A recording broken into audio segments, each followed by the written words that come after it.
Welcome back. Now to a twist to last year's unrest in Ferguson. Newly released records and interviews with elected officials reveal that a number of Missouri's top leaders tried unsuccessfully to force Ferguson's police chief to step down in the days leading up to the grand jury's decision. That's according to the Associated Press, which also reports that Ferguson's mayor, James Knowles, says several meetings were held to force Chief Tom Jackson to resign, along with Officer Darren Wilson.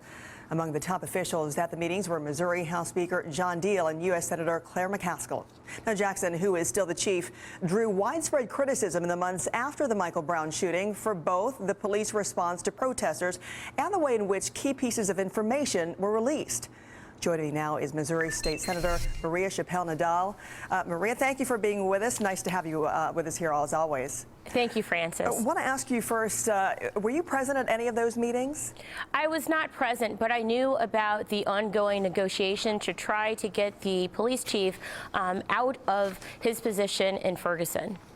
And now I want to bring this to Missouri Republican House Speaker John Deal told the Associated Press that, quote, a substantial part of the conversation centered around trying to get Darren Wilson to resign prior to the decision of the grand jury and to get Chief Jackson to resign, and I didn't have any interest in participating in that. So what's your response to that, and do you know why lawmakers would be against it?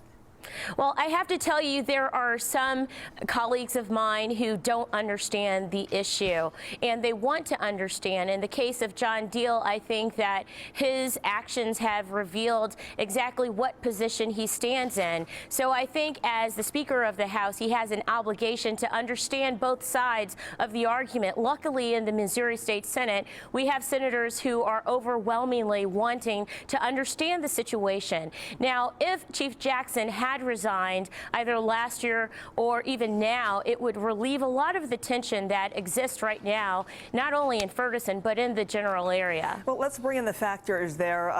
And there are several leading up to people demanding that, especially the protesters. We've covered the story extensively, and part of it has been his department's decision to release certain details and the timing of releasing those details. For instance, we have video of Jackson's press conference where he revealed that Brown robbed the convenience store and then said Wilson was not aware that Brown was a robbery suspect when he encountered him. He was criticized for that. So is that the point where you think that he should have resigned, or was that even too late?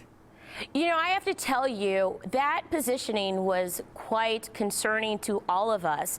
It should not have been the proper time to release that information. What protesters and others had been asking for is simply the name of the police officer who shot Michael Brown. By offering the other information, not only did they lean attention to Michael Brown in a negative sense, a young man who was dead who could not defend himself anymore, but what they decided to do is muddy his name along with the name of Darren Wilson. And so because of that injury that occurred in our community, that is one of the reasons why we wanted Chief Jackson to resign. We want him to resign right now. And of course that hasn't happened, but talk about that. Do you think that his resignation early on would have changed the tone of the protests, and how? Absolutely. Well, again and again, there have been so many mistakes on the part of the governor, obviously on the part of Bob McCullough, our attorney, our prosecuting attorney here in St. Louis County, and Chief Jackson and the mayor and city council in Ferguson.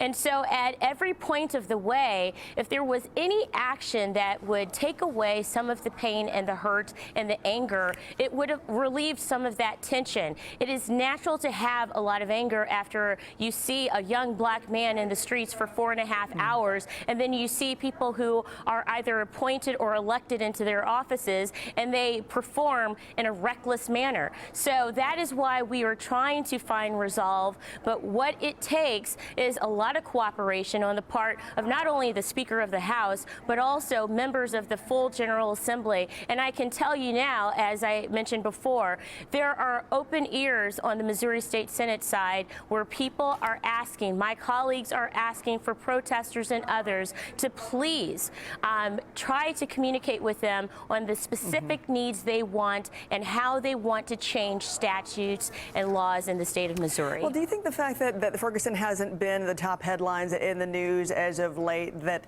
this may change and that he may never resign now? Well, here's what I have to say. We started our new session, the 2015 legislative session, this week, and it has been at the front lines of conversation. Yes, the media has left, but let me tell you, the conversations are going on every single day. There are a group of people who met yesterday. There are groups of people who I talk to all the time who want to seek change, but what we're finding out is there are a lot of people from day one we knew did not understand the legislative process, did not understand how do you schedule an event. So what we are in the process of doing is teaching, reteaching civic engagement. How do you communicate with your legislators at the state level? We've tried to do as much as possible at the local level, and we are only in session for 5 months every single year. And so right now the focus needs to go from the street to the state legislature, and that is done in a very professional way, and it's very well thought out. Again, this is one of the first opportunities that we have in the state of Missouri to change our policy so that it would benefit the people who have been injured, and it would not allow for cases like Michael Brown to occur again and again without justice being served. And one of those things, obviously, is to have a special prosecuting attorney. All right, Maria Chappelle-Nadal, as always, we thank you for being with us. Thank you, Frances.